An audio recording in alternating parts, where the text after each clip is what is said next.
Hola hola et bienvenue dans cette nouvelle vidéo où nous allons voir comment protéger sa santé mentale en tant qu'entrepreneur. Quand on est entrepreneur, en général, on passe le plus de temps possible chez soi plutôt que dehors. Du coup, on a déjà une difficulté, entre guillemets, par rapport aux gens qui sont salariés, c'est qu'on va pas forcément prendre l'air, rencontrer d'autres personnes, parler, discuter. Et en plus, la plupart des personnes vont être aussi présents sur les réseaux sociaux. C'est vraiment un outil qui est formidable, incroyable et qui nous permet à l'heure d'aujourd'hui de vraiment contacter et gagner en visibilité gratuitement, sans devoir payer de la publicité, sans devoir passer à la télé, à la radio ou dans des magazines. Mais il y a aussi un revers de la médaille qui peut être assez néfaste parce que on va forcément, qu'on le veuille ou non, se comparer à d'autres entrepreneurs ou influenceurs qui peuvent être parfois plus avancés que nous, qui peuvent être plus jeunes que nous et qui ont peut-être accompli déjà plus de choses que nous. On rentre vraiment dans ce sentiment de culpabilité où on va commencer à se comparer de manière néfaste à des personnes qui, encore une fois, nous montrent ce qu'elles veulent.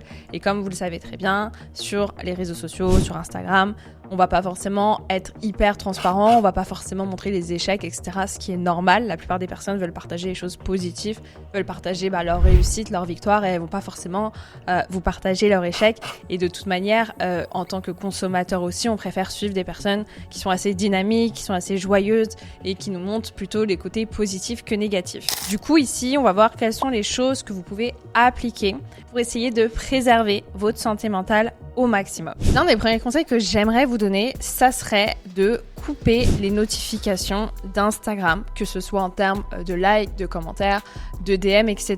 Parce que premièrement, ça va vous permettre d'être un peu plus concentré sur les choses que vous avez à faire dans la journée. Mais lorsqu'on reçoit une notification, qu'elle soit d'Instagram ou pas d'ailleurs, on va forcément vouloir la regarder, surtout si c'est un message, et on va du coup être coupé dans notre moment entre guillemets de flow de travail. Couper une notification, ça va aussi vous permettre, comme je l'ai dit, de rester plus concentré et du coup d'éviter d'être distrait par le feed infini d'Instagram, mais aussi par le fait que on va, de manière volontaire ou pas, regarder les stories des gens et on va voir par exemple que à 10h, telle personne a déjà fait son sport, a déjà fait telle chose et que nous, on vient à peine de se réveiller. Donc voilà, ça évite aussi de se comparer sur des choses qui sont pas comparables, vu que, encore une fois, chacun son rythme, chacun sa manière de travailler, chacun aussi son niveau. Donc il y a des personnes qui sont entrepreneurs depuis plus longtemps que vous.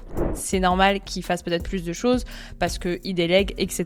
Donc voilà, c'est important de se rappeler ça. Un autre conseil, ça va être vraiment d'unfollow toutes les personnes qui vous mettent mal à l'aise. Alors je tiens quand même à mettre des petites parenthèses dans le sens où le but c'est pas d'unfollow la terre entière parce que faut pas que la réussite des autres vous mette si mal à l'aise que ça que vous ne suiviez que des gens entre guillemets en échec. Mais il faut vraiment que vous arriviez à faire la différence entre quelqu'un avec qui peut-être ça connecte pas au niveau des énergies, au niveau de sa personnalité et qui vous fait sentir mal de manière quotidienne, c'est-à-dire tout ce qu'elle partage ça vous hérisse. Là, ok, vous avez le droit encore une fois d'unfollow les gens que vous voulez et de suivre aussi les gens que vous voulez, il n'y a pas d'obligation. Mais le petit point sur lequel j'aimerais mettre une certaine nuance, c'est que encore une fois, si la réussite des autres, ça vous hérisse les poils, etc., c'est que vous devez, à mon sens, faire un travail plus sur votre manière de voir les choses, sur votre mentalité, sur le rapport que vous avez du coup aussi à la réussite de manière personnelle, le rapport que vous avez éventuellement à l'argent, etc.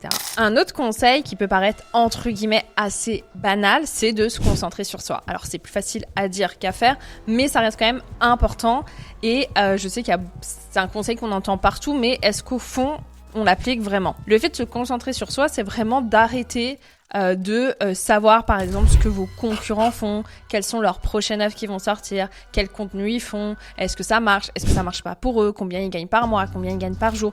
Là, on passe vraiment de la veille à de la curiosité malsaine et pour moi, c'est vraiment deux choses différentes. La veille, ça reste indispensable pour voir ce qui se fait sur le marché, pour voir du coup si vous ratez pas peut-être une tendance, s'il n'y a pas une nouvelle manière de consommer qui émerge dans votre secteur, etc. Néanmoins, il faut pas que ça devienne une obsession vers tel ou tel concurrent. Donc c'est pour ça que ça va être important de se concentrer sur soi parce que, encore une fois, on peut pas savoir ce que les autres entrepreneurs de votre secteur vivent. On peut aussi se laisser embarquer parfois dans les rêves d'autres personnes, c'est-à-dire vous allez peut-être voir votre concurrent X qui va sortir telle prestation à tel prix, du coup vous allez faire la même chose parce que vous voyez que ce concurrent a des résultats en faisant cette chose-là. Sauf que, encore une fois, c'est pas parce que vous êtes dans le même secteur que vous avez les mêmes types de consommateurs, etc., que vous avez aussi les mêmes gens qui sont prêts à allouer le même budget. Donc c'est important de vraiment pas regarder forcément de manière obsessionnelle ce que font les autres, mais plus de se concentrer sur ce que l'on fait et se demander où est-ce qu'on veut aller, qu'est-ce qui nous plaît à nous, quels sont les objectifs que l'on souhaite atteindre en termes financiers, visibilité, et qu'est-ce qu'on est aussi capable de faire à ce stade-là. Ce n'est pas parce que vous voyez peut-être des entrepreneurs qui sont partout et qui font 500 choses en même temps que vous pouvez le faire si vous venez de démarrer. Sauf si, bien évidemment, vous avez un budget pour pouvoir déléguer, mais il faut rester assez cohérent et assez objectif sur notre niveau dans lequel on est. Quand je parle de niveau, je parle pas d'expertise, mais bien évidemment de l'avancée. C'est-à-dire si on est des entrepreneurs qui débutent, des entrepreneurs qui sont déjà établis depuis plusieurs années ou ceux qui ont déjà plus de 10 ans d'expérience, c'est pas du tout la même chose que quelqu'un qui vient de démarrer et qui ne connaît rien. Donc c'est vraiment important de se concentrer sur soi, pour pas, encore une fois, faire des choses qui au final ne nous plairont pas, mais qu'on a fait juste parce que on l'a vu chez X entrepreneur à 100 000 abonnés et qui gagne 100 000 euros par mois. Enfin, l'un des derniers conseils, c'est plus un rappel sur les réseaux sociaux. On montre encore une fois ce que l'on veut. Et il n'y a pas de mal là-dessus, c'est-à-dire, bien évidemment, comme je le disais en introduction, on va plus être à même de partager des choses positives que des choses négatives. Surtout quand on est entrepreneur, on a quand même une certaine expertise et une certaine image à tenir.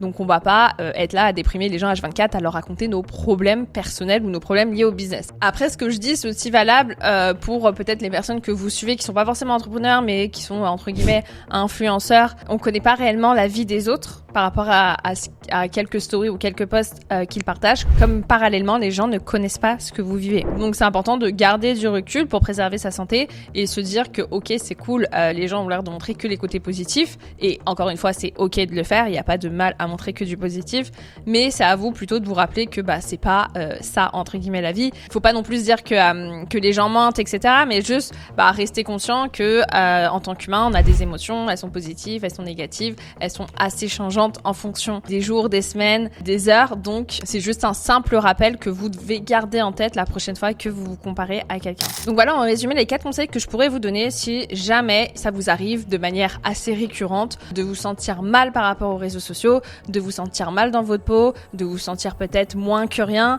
d'avoir l'impression que vous êtes nul et que tout le monde réussit. N'hésitez pas à nous partager également en commentaire si vous avez d'autres tips, que ça soit aussi des livres ou peut-être des choses à faire, des activités comme la méditation ou le sport, etc. Enfin voilà, qu'est-ce que vous appliquez au quotidien pour préserver votre santé mentale? Et puis je vous dis à très vite.